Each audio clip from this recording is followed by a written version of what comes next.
Good morning, good afternoon, good evening. Welcome back to another episode of N.P.H Live Photography Conversations. My name is Tunde, and today we have a very special guest. Self-described as the girl with the power. We'll be talking to pioneer, portrait, lifestyle, and female photographer, Gloria Ukata. She'll be sharing her story, tips, and experiences as a portrait and lifestyle photographer based in Enugu, Nigeria. So Gloria, if you are here, I believe you are here, please request to join this live. My name is Gloria Ukata, and everybody calls me Ria. The Ria is from the Gloria. You know, did you see what I did there? Gloria. Wisdom. Don't leave me. So the Ria is from the Gloria, and the reality is from the Ria. Did you also see what I did there? Yes. So that is how we roll. Yeah, and I'm 30 years old. I am a portrait, lifestyle, and wedding photographer. That's just it about me. I grew up in Ghana, born in Togo, moved to Nigeria in 2013, started my career in 2016. Yeah, that's just like the basics. If there's any other thing you need to know, just ask. Just ask. Send one DM. Come and answer quick. So let's take it back to the beginning, right? So after moving to Enugu, Nigeria, in 2013, did you ever think that one day that you would be a professional photographer? Funny enough, yes. Yes. Okay. Yeah, I knew I would because I wanted to. And I worked so hard for it. So if I had not gotten to this point and even aspire for more, then there would have really been a problem with me. Because I knew what I wanted and I went right ahead for it. So yeah, I knew I was going to get to this level. But I knew it was not going to be easy. I knew I just had to work harder. I knew I just had to, try to stand out, especially in my environment, in my area, Yeah. So those were some of the things that I always put in front of me before doing anything I wanted to do. So yeah, I knew I'd get to this point. Okay, so now that you answered that, what exactly led you into photography? Funny enough, let me just give you a little bit of my history, okay? I used to be a singer before. A lot of people don't know this. Some people know this. So I used to be a musician before, like full-time into music.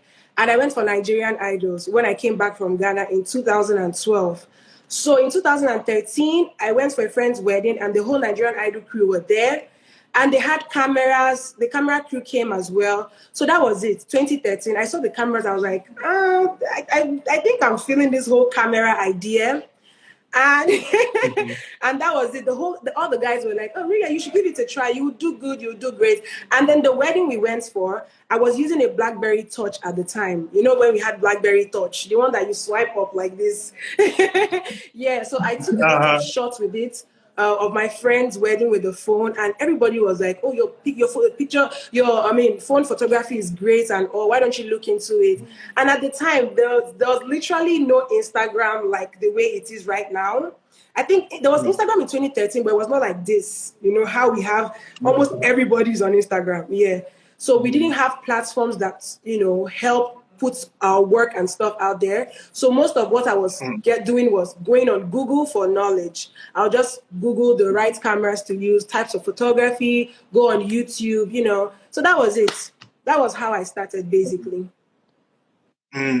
So, question: how would you describe your first few years as a female photographer? It was tough. Okay, first 3 years. I would say my first year, I started without a camera. I was boring. Okay. I know a lot of people on this life would know Lucas Ugo. Shout out to Lucas Ugo. Lucas Ugo is my guy forever.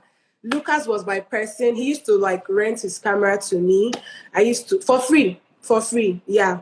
So that was how I started. A lot of people didn't really believe me in the beginning, like for real. They did not. If you tell them I'm a female photographer, they'll be like, can you do it? Are you sure? Because I mean, then around 2016, 17, there aren't much female photographers in the game as there are now. Mhm. So if you hear that a female photographer is about to handle your job, people just look at you like, are you sure? You know, I had that are you sure question all the time. Mhm. So it was becoming a bit Yeah. too tiring. Like in my mind, I'm like, I can do it. I'm the girl with the power. But nobody was Nice. seeing the power. Nobody was seeing it. So it took a lot of me proving myself by putting good work out there. So I consistently had to prove myself by showing that, I can do it, post stuff, create my own content to post online so people can see that, okay, she has some potential. So the first 3 years was not easy. I'll tell you that for sure. It wasn't. It wasn't. People didn't really believe me then. But I mean, with time, when they saw the quality of my work and they saw that I was growing and being consistent, they started giving me one eye. They were cutting eye for me, like, this girl. Definitely. Because I was going to ask, Yeah. how did you mentally push past that? Because a lot of would-be female photographers may have just turned back. See, I really wanted to be a photographer. So whether people liked it or they did not like it, or they believed or did not believe, I knew what I wanted, really. It was, trust me, when I say it was not easy in the beginning, it really wasn't, because I literally started with nothing. Like I had nothing photography related, camera, gadgets, nothing to my name. So it was tough. And you know how gadgets are expensive, right?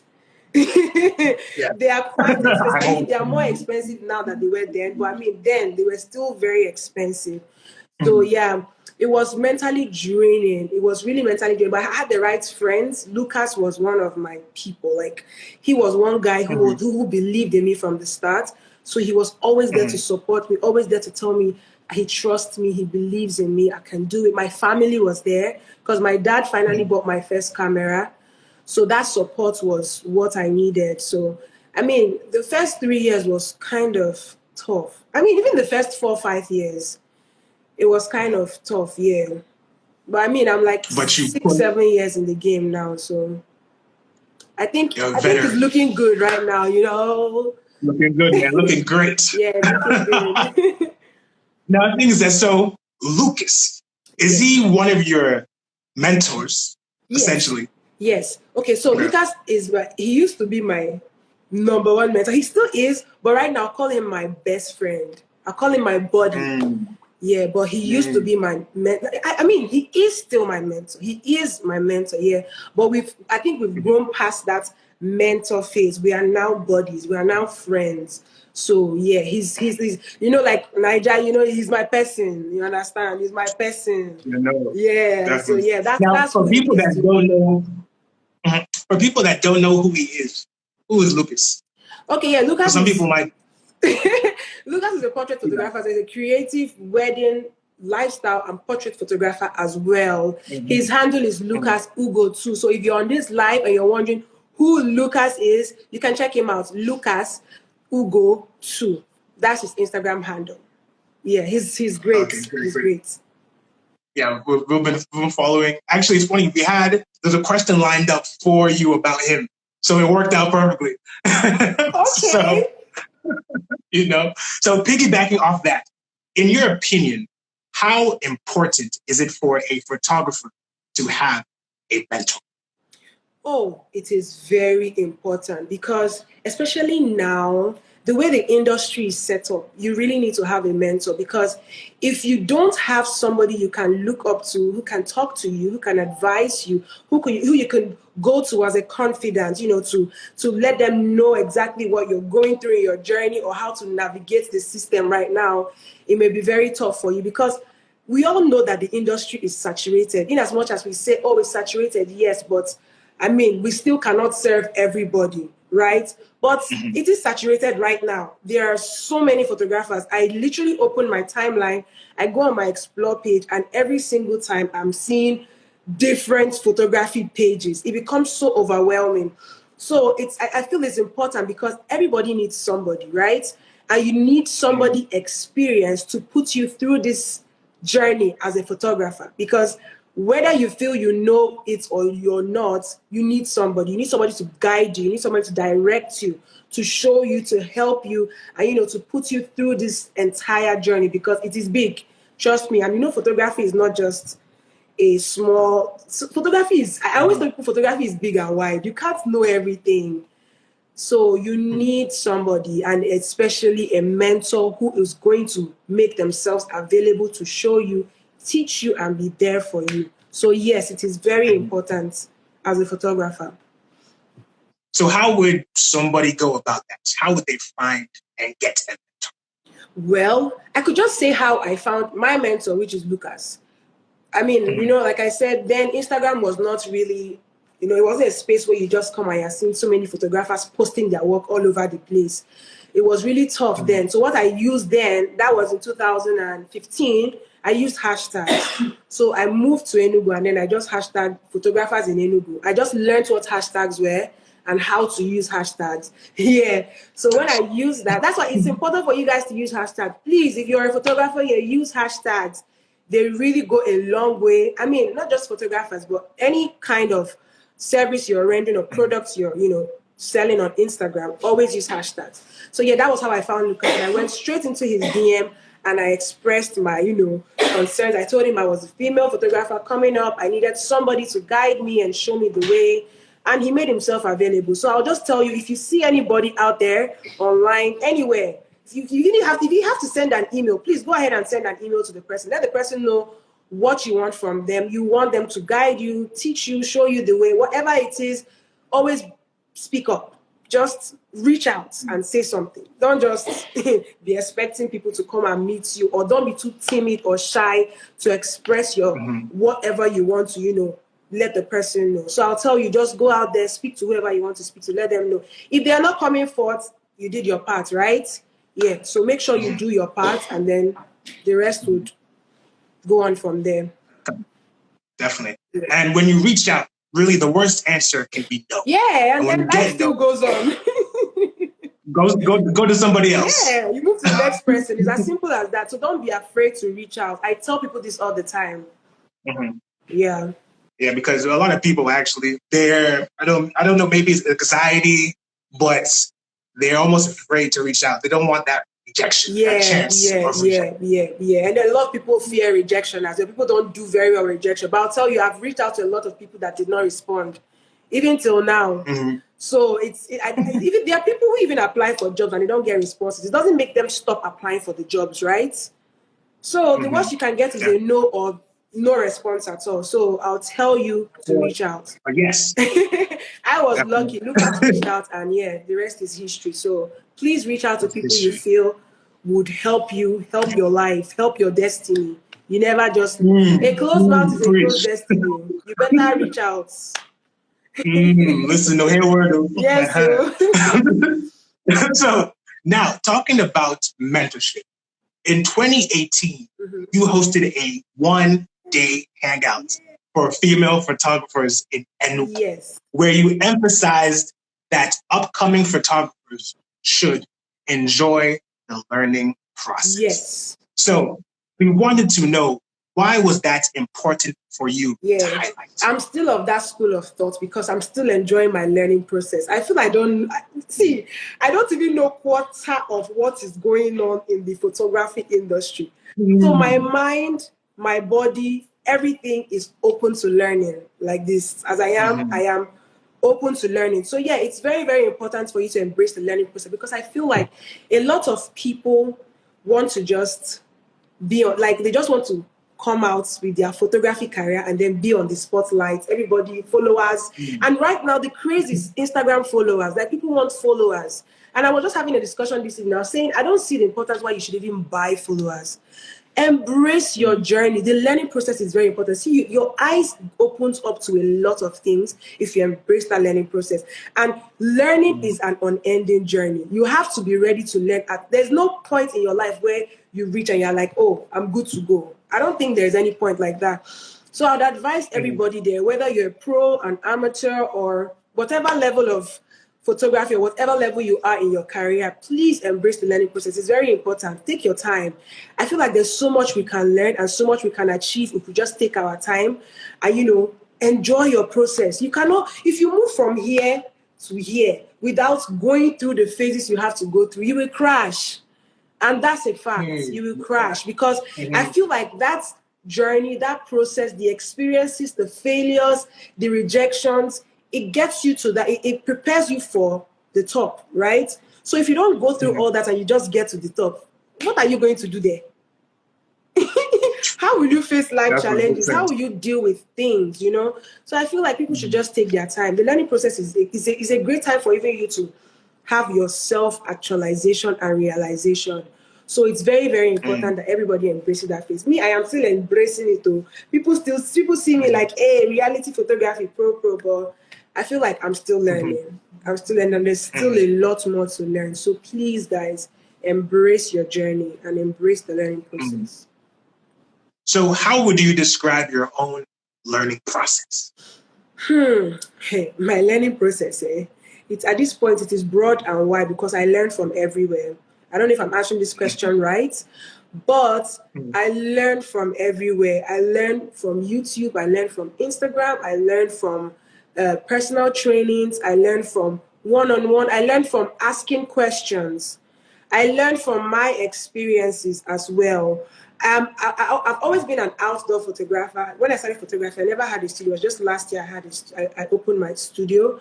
And when I started studio photography, I realized that it was such a different ballgame from outdoor photography and lifestyle photography. And it was just like I was starting from the scratch because I was like, what is going on here? When you have to deal with lights and stuff like that. I'm just giving you an example, right? When I realized I had to start dealing with lights and all, I was so confused. And at some point, I felt like I really don't know anything in this photography because this is a different ball game right now because it's very different from shooting with natural lights and all. So I had to just embrace another journey of an entire learning process, which is studio photography. And I'm so glad I've been able to navigate it, and I'm still navigating it by, just being consistent. So I am basically learning from everywhere. I'm learning from people. I ask questions. I go for classes. I went for a one-on-one training this year with Mainstream Visuals. Shout out to Mainstream Visual. He taught me a lot of things as well. Yeah, so that's how I just go about my process. I try as much as possible to open myself to learn from different sources that are very educative. So yeah, that's just makes sense. Yeah. You're getting knowledge from all types. Yes. As far as it's going to benefit me, it's going to make me improve, I'm good. Yeah. You're good. You're great. so apart from just enjoying the learning process, you've actually said in the past in one of your posts that photographers should also do more and aim to get better with every shot that they take. Yeah. So talking about shots, as a portrait photographer, what are some things that you do to make your clients feel comfortable while you're taking shots? Okay.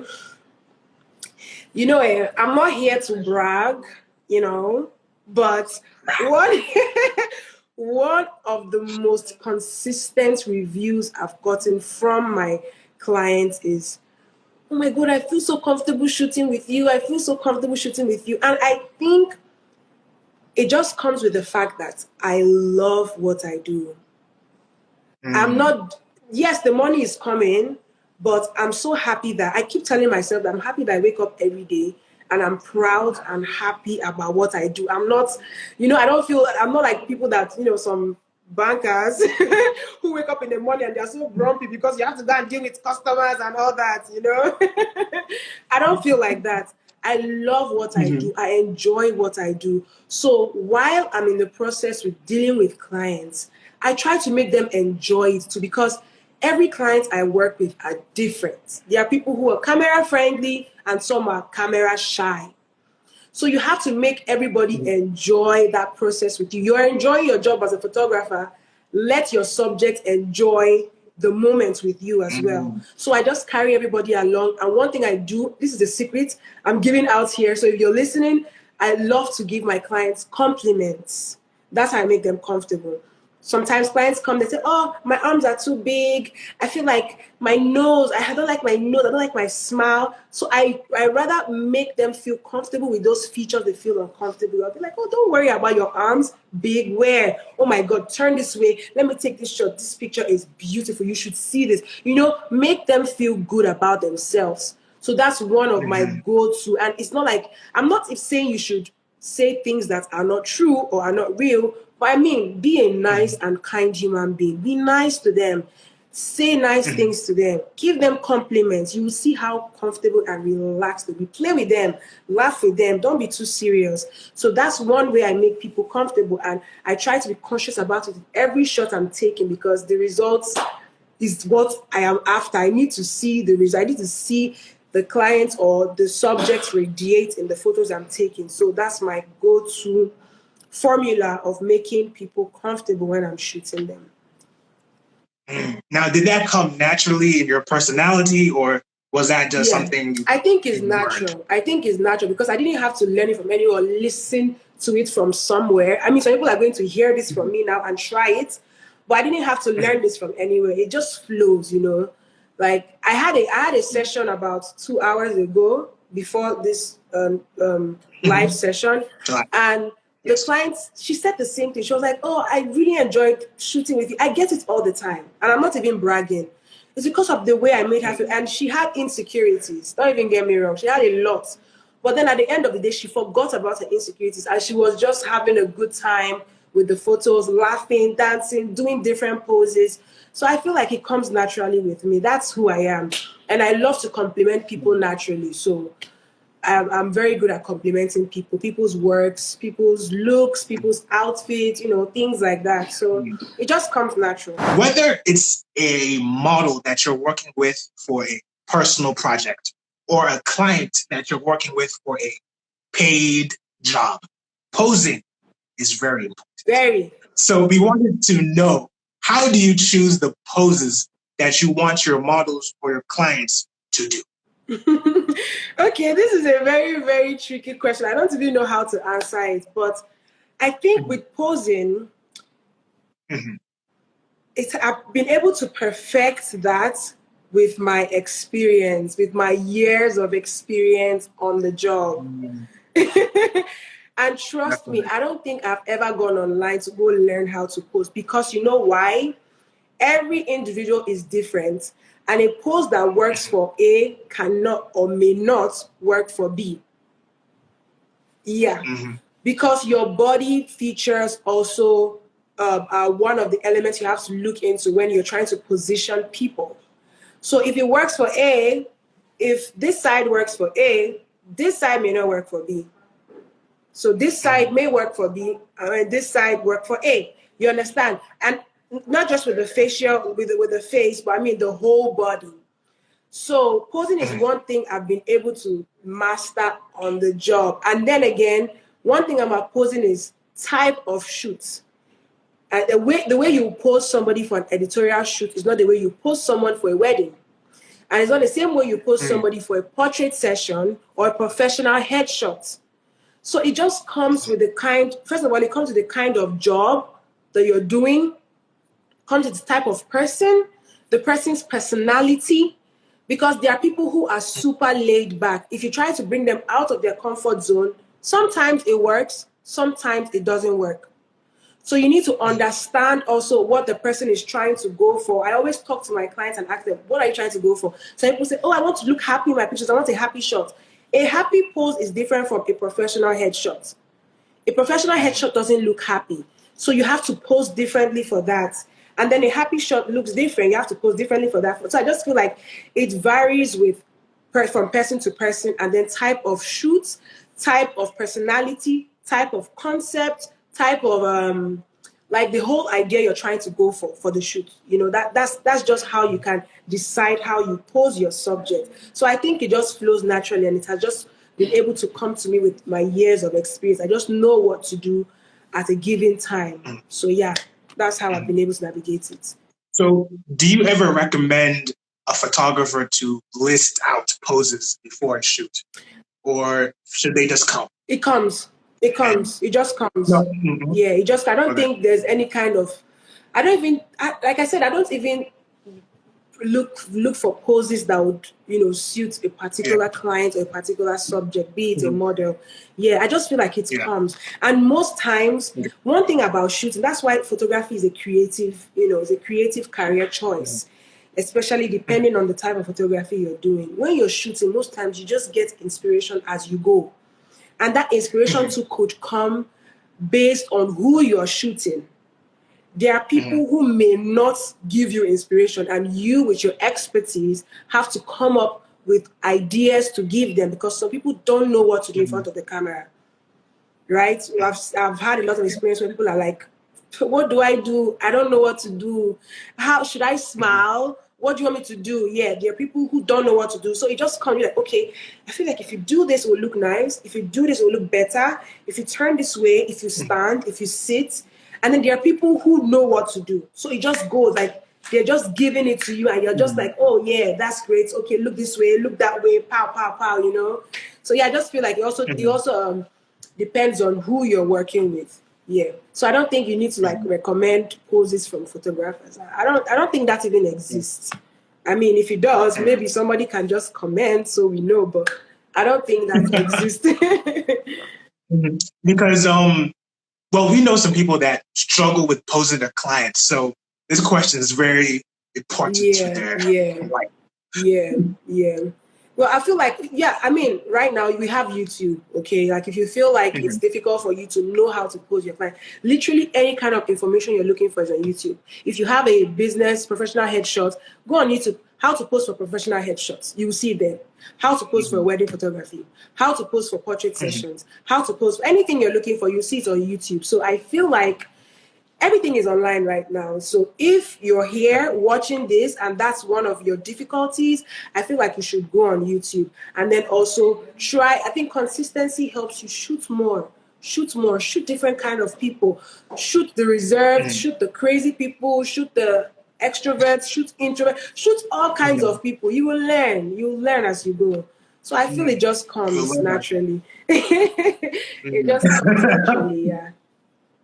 Sure. So to get on the same page as your model or client, do you ever use a mood board? Yes. When I'm dealing, okay, so I'm going to answer these questions in twos, for clients and for models. When I'm dealing with clients, first question I like to ask, because I run my studio based on appointments. So you tell me you want to shoot on Tuesday, you give me time, I ask you, what are you wearing? What kind of shoot do you want to do? Oh, it's a birthday shoot. What are you wearing? Can I see a picture of what you're wearing? What kind of shoot would you like me to give you? Do you want to, do you have something in mind? Do you have a picture that represents what you want? Basically a mood board. A lot of clients don't know what the word mood board is. So I just ask them, what's the concept of the shoot? Sometimes they send me pictures. They say, okay, I like something like this. I'll be like, okay, I can give you something like it, but not exactly. I'll do my thing. So they'll be like, okay. So when that kind of thing comes up, I know what to. Sometimes I bring a mood board for that. I go online, look for some ideas, put them together in a collage. I send it. I'll be like, okay, so this is what I'm going to achieve with you. And they'll be like, okay, I think I like this. Let's work with it. Sometimes clients bring mood boards, and then I work with their mood boards as well. But when it comes to me working with models, I already have something in mind. I know the kind of makeup I want. I know the kind of hair I want, the kind of outfit, the location. So yes, mood boards are very important. We come up with those mood boards, and then it just, because one good thing about mood boards, it gives you a direction. It gives you a direction. If you don't have a mood board, it's like storyboarding in filmmaking. Yeah, you need to have like pictures representing each scene, and then those pictures are going to help you follow through with how you want every character to be placed, location, settings, and all that. So mood board basically gives you a general idea of what you're going to create. It doesn't make you blank. And that's why I cannot run a walk-in studio where clients just come in and they're like, oh, let's shoot. I'm like, shoot what? I need to have a mood board. I need to know that, okay, this is what we are trying to achieve, and then we all work towards achieving that. So yeah, mood boards are very important for clients and then for models as well. But for clients, you need to involve them when you're setting it up, so they are on the same page with you, right? Yeah. The reason why we ask that question is because the same way that clients might not know what a mood board is, some photographers don't know what a mood board is. Yes, also. yes, that's true. Mood boards are basically the concept of your shoot, the setting of where you want your photos to be taken, the outfit, the hairstyle, makeup style, model, poses, everything that's going to comprise how your image is going to turn out. You can pick like 20 pictures from different places with one kind of mood board that will give you a general or basic idea of what you're trying to achieve. So I think that's me explaining it in my own terms of what mood board is. Now, mood boards, I can imagine somebody thinking about mood boards. Maybe they're not a portrait photographer. Do they need a mood board? Or does everybody need a mood board? Well, because of the nature of photography, I think everybody can need. I don't know if it's a must, but like I said, it gives you a general idea of what you're going for. So I feel like it's necessary. Though it doesn't, not everybody finds it necessary. I mean, we're all different, right? Everybody works differently. Everybody operates differently. But I feel for photographers to, know what they are trying to aim for, know what they're trying to achieve, know the direction in which they want their photos to go, mood boards are very essential. So I feel like, yeah, every photographer needs, but I think at this point, it's just individual preference. Makes sense. Now, a mood board can also help on deciding the location. Of course, yeah. Now, talking about locations, before you opened your physical studio, a lot of your shots, like you said, were taken in outdoor locations. Yeah. So as you know, there are great locations and then there are not so great locations. Yeah. So we wanted to know, do you have any tips on how to make a not so great location work? Yeah, that is where you have to evoke the spirit of creativity. And then again, another thing that makes a not so great location work is your gears. Your gears. So most times, gears are one of the things that limit a lot of photographers, especially upcoming photographers that don't have the, financial capacity to afford them, right? So your gears are very, very important. It's what's going to help you make a not so good location look good, because sometimes the kind of light you're using over there, the way you're lighting the images, the way you're setting your aperture or your lens to blur out certain distractions, things like that. But if you're shooting with a lens that doesn't have like a wide aperture, like, maybe a 50mm 1.4 or 85mm 1.4, and you're going to have to be showing everything that is in the background, sometimes it can be very, very distracting. As we mentioned earlier, in April of last year, you opened your first physical studio. Yes. So in your opinion, what are some things that a photographer must do to hopefully one day open a photography studio, a physical photography studio? Well, I'll say go for as much trainings as possible, please, guys. Don't be like me. I'm not saying I didn't go for enough training. So I am one person who loves to learn. So I've gone for a lot of trainings in the last 5 years. Yeah, so I would say go for as much trainings as possible. Maximize YouTube. YouTube is right there on your phone. Use YouTube. YouTube will teach you so much. One person I learned a lot of tips about studio photography with is Flow Shop. Flow Shop is a Ghanaian photographer. He's a YouTuber as well. I learned so much because he does a lot of studio photography. So I learned a lot from his, YouTube page.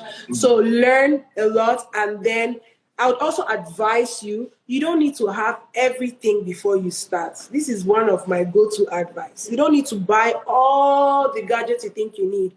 Most of the stuff I have today, it was over time I got them, and I'm still getting more stuff. So don't feel like, I want to buy everything before I start. Just start with what you have, but make sure you have the knowledge. Go and learn. Go learn. You can do physical classes. You can do YouTube for those who cannot afford physical classes. YouTube will teach you so much. So yeah, I would say learn. Don't stop learning, because the studio is different from shooting outdoor. Trust me. So yeah. So apart from just learning, getting the space itself, right? What's the average range? I'm pretty sure you had to save some money up, do plenty job to get the space. Yeah. A lot of photographers want to one day get a physical space. What's one thing that you can say to help them? Okay. I mean, what is working now for a lot of creatives is using their homes for their spaces, basically home studios. For instance, mine is a home studio. I used my home for the studio. And I know a lot of people who have done the same too. They use the sitting room. This is literally my sitting room, but I converted it to my studio space. And when it comes to rent, with depending on your location, rent money is different, right?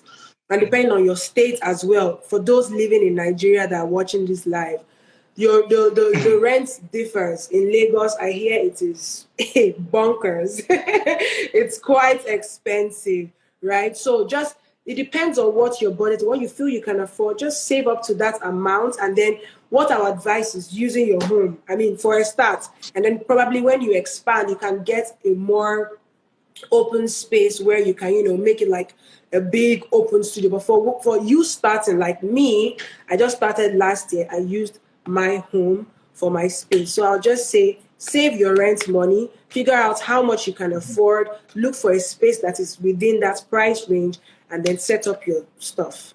Yeah, that's what I'll say. Makes sense.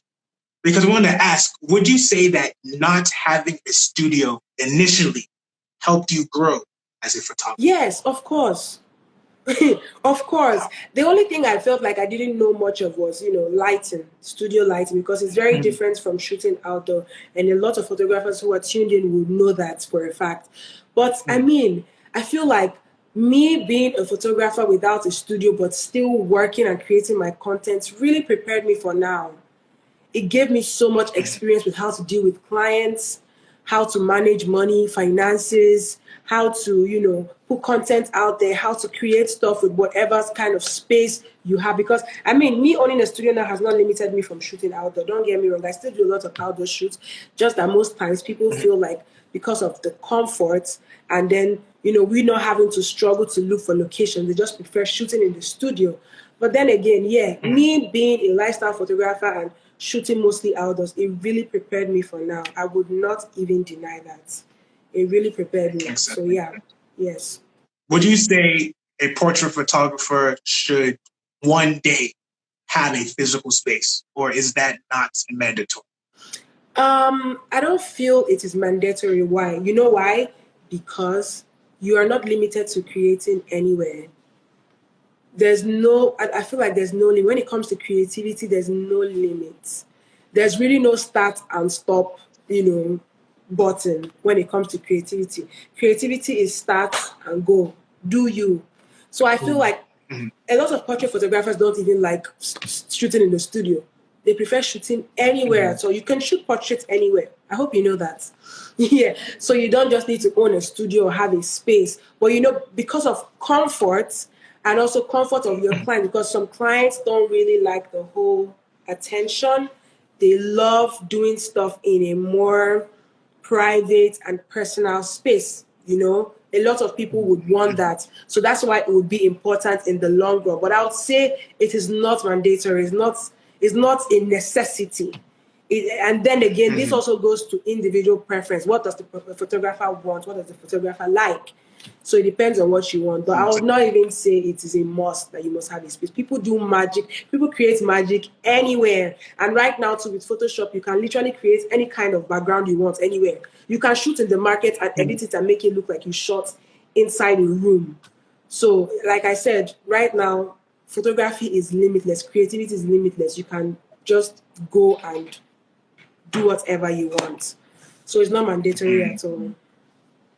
Makes sense. Now, apart from being, like you said, a portrait photographer, you're also a lifestyle photographer. My fave. Now, for the people that may not know what lifestyle photography is, please, what is a lifestyle photography? Okay, so lifestyle photography. I'll explain this in my terms. Lifestyle photography is basically shooting people's lifestyle.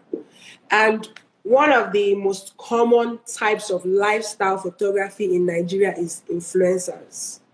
That is it, because influencing is their lifestyle. Showing themselves in their outfits, in locations, selling a brand, doing their own thing, doing you. So when it comes to lifestyle I feel is also limitless because you can shoot a lifestyle of anybody, any kind of personality. Though in our environment, in our country, it is more popular among influencers. So yeah, that is what lifestyle photography is. So if you see me do a shoot with maybe, whether it's an influencer, a popular person or not, but you just see them in their element, shooting people in their element, okay? So maybe a fashion designer, you're shooting her in her element. Somebody who is trying to sell a brand, you're just shooting them representing whatever they're trying to sell or put out there, or an image they're trying to create for themselves for people to see them as. I feel that is what lifestyle is like. It's basically shooting people's lifestyle. And in Nigeria, we like to show off. So it is the show off gang that are more into the lifestyle photography. But abroad, I feel like lifestyle photography abroad is more interesting because you get to shoot people actually being themselves. They don't have to try to do anything extra. I think they don't have to flex it. They're just doing them, just chilling, and you're just taking shots. And I feel like it's a more laid back type of photography. And I was really enjoying doing it before I own my studio. So yeah, that's what lifestyle is. Makes sense. So the brain is on fire. On fire. So as a lifestyle and portrait photographer, how do you go about finding clients? At this point, it is safe to say that I'm not finding them anymore. Oh, you're blown. They are the ones coming to me, So we have worked and we are still working. The process is unending. Yeah, so I would say, let me just speak from, my past experience. When I was starting, what I was doing when I started, I don't do much of that now. Pardon me, I'm sorry. I don't do much of that now, but you can still do it. I could still do it, but I feel like I'm just too busy with clients' work that I don't have time to create my stuff. So if you are here on this live and you're looking for ways and means to find clients, create your stuff. Create the kind of stuff that would attract the kind of clients you want. So when I was starting, I was creating a lot of lifestyle content, portrait content, creative content. So I figured out that it was bringing those type of clients to me. Then I would talk to a makeup artist, talk to a model, talk to a designer, whatever thing I needed or whoever I needed on my team. I just speak to them, tell them, okay, this is what I want to do. Can we have a collaboration? This is my idea. This is the mood board. Can we work with them? They're like, okay, let's do it. So I did a lot of that in my first 3 years. I was creating my own stuff. So sometimes I just think about something. I'm like, okay, I think I want to do this. I need a dark skin model. I need her to wear this. I need her to do this. I need her to do that. And then I look for a team and we create. So when you start putting stuff like that out there, the potential clients are watching. People are seeing it. And then they're also referring you. Right? They're also referring you. Oh, she's good. She did something the last time. I worked with Ron Keraji 2018. And that was how she saw me. Ron Keraji saw me through a collaboration. I mean, those of you here who don't know Ron Keraji, she's also a lifestyle and beauty content creator. On Instagram, you can check her out, Ron Keraji. So she sent me a message from the US and she was like, oh, I saw this work you did. It's beautiful. And that was just a collaboration, creative work. I wasn't paid for it. I just did my thing. It caught her eye all the way from the US. She came to Nigeria and she worked with me. And she's also one of the catalysts that made me, my followers grow so fast in 2018. So yeah, always create. Don't stop creating. Your potential client is watching. People are watching you. So you never know who's watching. Yeah, don't stop creating. You're definitely stuff out there. You attract the right people if you do that. Yeah, true, because actually, funny thing, the next question I was going to ask is that you've worked with a lot of celebrity clients like Rick Asani, Toke Makinwa, even MTV Base, you know? And so a lot of photographers will also love to work with celebrities, but they don't know or how to start or where to even look. Yeah. So, like you said before, like how do those shoots even come about? Is it just by them somehow seeing your work? Do you go to them? Do you put a proposal in? How's that happen? Okay, so far all the celebrities you've mentioned, there are quite a number of them who I approached. For instance, Rick Asani, he came to my town for a show, and I walked up to him. I was like, "Hi, Rick, I love your music, and I genuinely love Rick's music. I love your music. I would love to work with you. I love your fashion sense too, because his fashion sense too is out of this world. It's like, I love your fashion sense as well, and I would love to take photos of you tomorrow. Are you game?" He's like, "Oh yeah, I'm in Enugu. I'd love to do that." I'm like, "Hey, let's do it." So I called a stylist. And the next day we had that on for Ronke Raji. Like I said, she saw my work, sent me a DM, and that happened. For MTV Based, they came to Enugu 2016. I also approached Ehis, Dada Boy Ehis. I mean, all of us must know him. Dada Boy, I approached him. I told him I wanted to work with him. That was it. I took a photo of him. That was for free. I just did a collaborative work. And then 2 years later, they called me and told me they have a gig for me where they paid me. So like I said, reach out, though. Reach out. Your destiny help Reach is out somewhere. So listen to how. So some of them I reached out, and then some too they reached out. So it's just either this It was or equal, that. but it was balanced. Yes, it was very much balanced. It was very much balanced. Okay, makes sense. Now, staying on the topic of clients, in April of this year, you made a post about the rising sense of entitlement that clients feel when dealing with creatives. You guys see everything. Can you talk more about that? Oh, yes. This is a very, very important and interesting topic to discuss. But I'll make it very short. So I think this is something that a lot of creatives can relate to, not just me. And I've heard a lot of people complain about it. You know, Instagram is a great platform for creatives, and in as much as clients too love to be seen on our platform, most times we creatives are very selective about the kind of stuff we put out there, right? For instance, okay, right now, a lot of people's Instagram are basically their portfolios. People don't even focus on even building physical portfolios anymore. Instagram is just one tap and you're seeing everything, right? People do have websites for backup, but then again, you wouldn't really get a call from a client and they're asking you for your website. Most times they're asking you for your Instagram handle so they see that, because Instagram gives you a representation of everything you've done, your whole entire work. So we are very selective about the kind of stuff we put there. Somebody like me, I may be shooting every day of the week. You wouldn't want me to just flood my page with everything I'm doing, because most times, not every client gives you the kind of work you would want to put out there. We are very selective. It's my platform, right?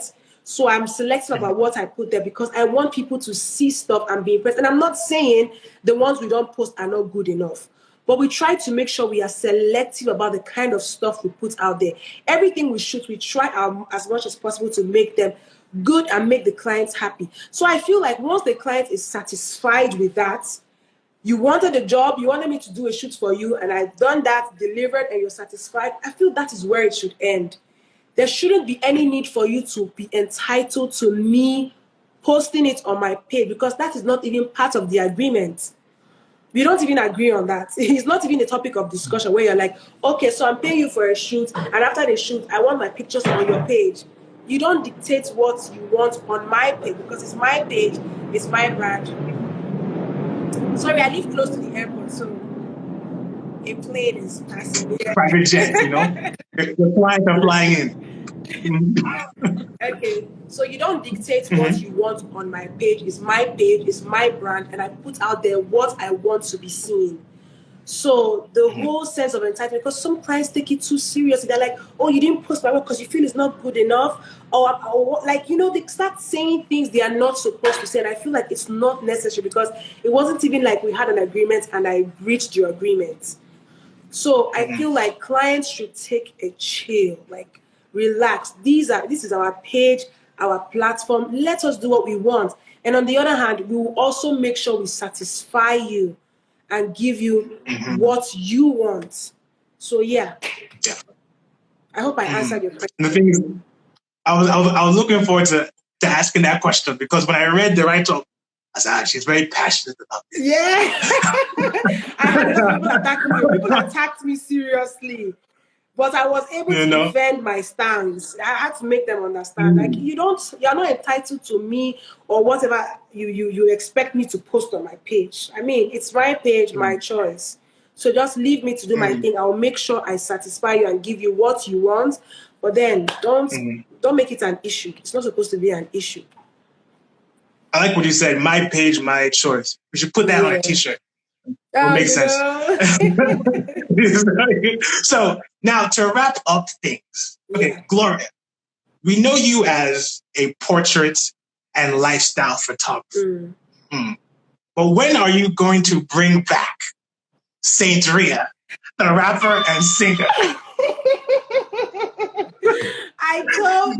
Okay. You guys really went to deep.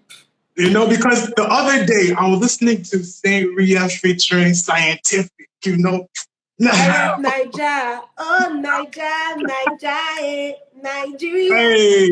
Oh, I miss Saint Ria so much. Guys, like I said, I used to be a musician. I missed my music artist name was Saint Ria. And I really miss Saint Ria so much. And to be honest, I don't know when I'm going to put out music or do anything music related. You know, the talent is in here. It's just a matter of time. I mean, probably when I'm properly settled in life and I just feel like, you know, sharing that side of me, I feel like it will definitely come, but I just don't know when. I don't know when. But music, yes, I'll still go back into doing music. But I don't know when. It's definitely because from our research, you had a whole other life in the past. Yeah. We found some things, but you know, we'll keep going. Yeah. Because low-key, you have blown almost. Almost. Like I'm telling you, almost. But my family was not having it. Yeah. They were like, nah, come back from Ghana. Because everything was happening in Ghana. They're like, come back. So I had to come back home. And that was how photography started. Okay. But I guess that at the end of the day, it was a great thing, I guess, because photography came into your life. Yeah. I feel like I'm more even fulfilled with photography. And music can always come at any time, you know.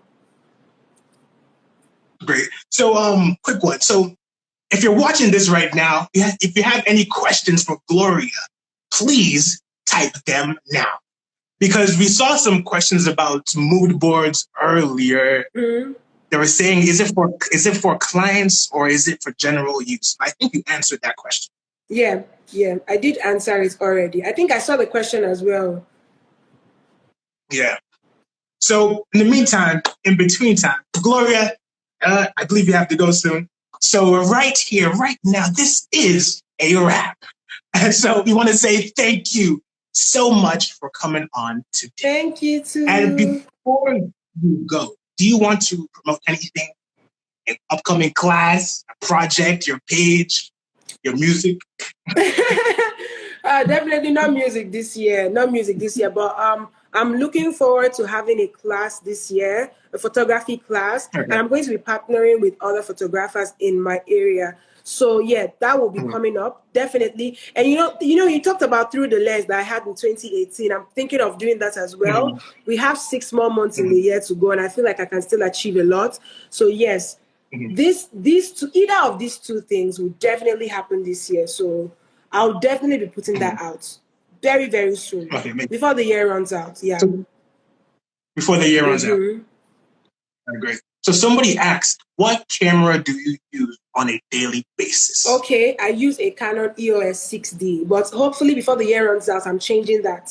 I'm going to the R series, Canon R series. Okay, but for now, I'm still using Canon 6D. Just so you know. And what's your go-to lens? Oh, my go-to. I have two actually. I don't just have one, two.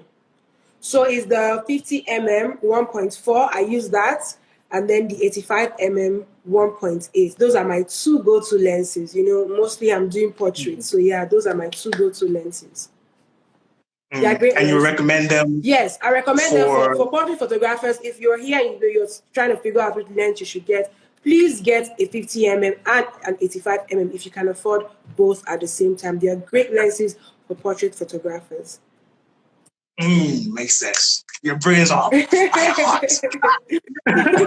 So once again, thank you once again for coming on. Thank you. And so my name is Tunde. This is another episode of N.P.H Live Photography Conversations. You can watch or listen to this episode and all our future episodes on YouTube or Spotify. So I'm going to be on your YouTube. Last but not least, yes, you're going to be everywhere. Thank you so much. The only part that is so annoying is the fact that I was going off. I hate that so much. Don't worry.